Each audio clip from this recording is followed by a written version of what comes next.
Assalamualaikum warahmatullahi wabarakatuh. Perkenalkan, saya Emi Cahyaningrum. Pada kesempatan kali ini, kita akan membahas pengembangan kurikulum pendidikan Islam di lingkungan pesantren. Pada pembahasan kali ini, saya akan membawakan 3 poin pembahasan. Yang pertama, yakni pengertian pesantren. Yang kedua, tipologi pesantren.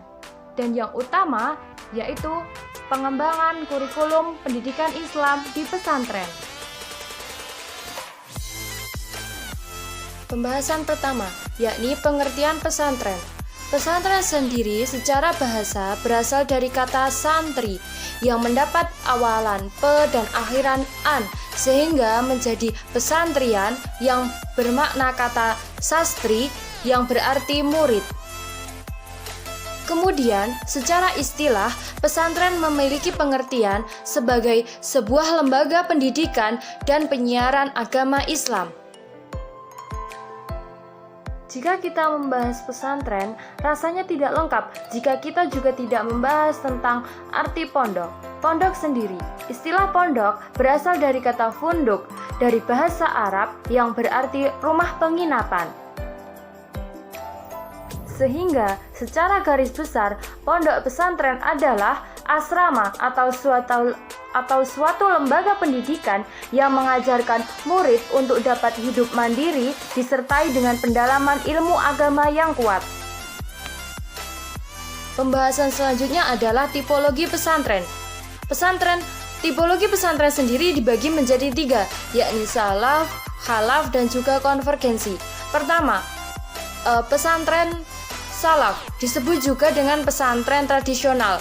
Nah, jenis pesantren ini biasanya menggunakan pendekatan tradisional dan memfokuskan diri mengkaji teks agama seperti kitab kuning. Kemudian untuk penjenjangan pendidikannya sendiri disasarkan pada penuntasan tiap kitab yang dipelajari.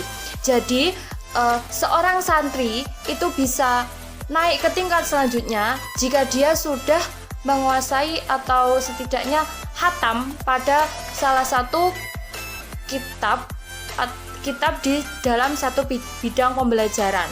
Jadi bisa naik ke kitab yang lebih tinggi. Seperti itu.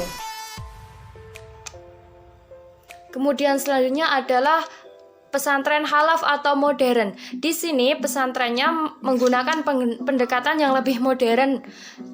Kemudian pembelajarannya juga menggunakan satuan pendidikan formal. Jadi berjenjang dan biasanya menggunakan satuan waktu ya seperti semester, ujian akhir, seperti itu.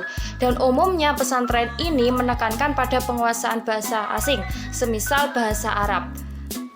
Pesantren ini juga mengikuti perkembangan kurikulum nasional maupun lokal.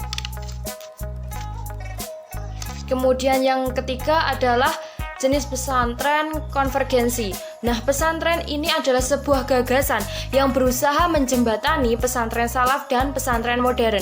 Biasanya pesantren ini masih menggunakan bahan ajar seperti kitab kuning. Namun, dalam sistem pendidikannya atau sistem pembelajarannya itu lebih modern dan juga berkembang. Selanjutnya adalah pembahasan pengembangan kurikulum pendidikan Islam di pesantren.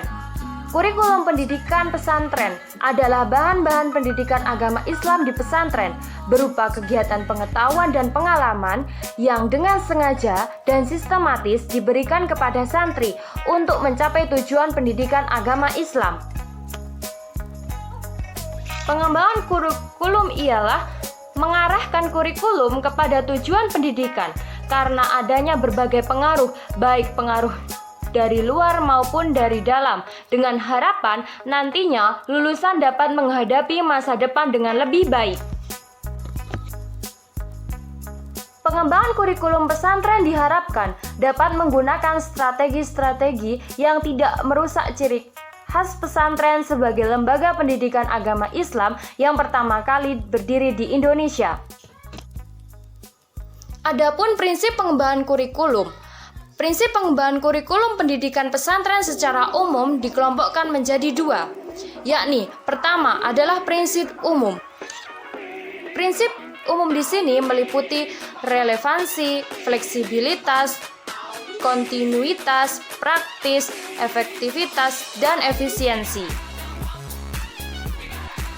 Adapun prinsip khususnya, yakni prinsip yang berkaitan dengan tujuan pendidikan pesantren dan pemilihan isi pendidikan pesantren, juga berkenaan dengan metode, strategi proses pembelajaran, dan alat evaluasi maupun penilaian pendidikan di pesantren. Kemudian, ada 9 poin yang harus diperhatikan dalam pengembangan kurikulum di lingkungan pesantren. Pertama, yakni sistem dan pengembangan kurikulum hendaknya memperhatikan fitrah manusia. Kedua, kurikulum hendaknya mengacu kepada pencapaian tujuan akhir pendidikan Islam sambil memperhatikan tujuan-tujuan sebelumnya. Ketiga, kurikulum perlu disusun secara bertahap mengikuti periodisasi perkembangan peserta didik. Nomor 4, kurikulum hendaknya realistis sehingga dapat dilaksanakan sesuai dengan berbagai kemudahan yang dimiliki setiap lembaga pendidikan sebagai pelaksana. Kurikulum juga hendaknya terstruktur dan terorganisasi. Kurikulum juga harus memperhatikan kepentingan nyata masyarakat seperti sosial dan juga politik, semisal seperti itu.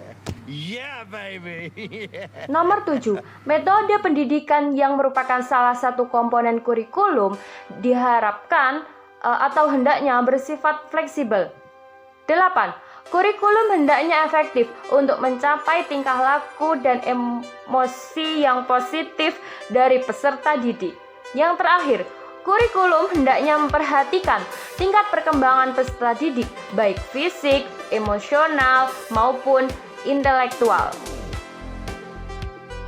Mungkin itu yang bisa saya sampaikan.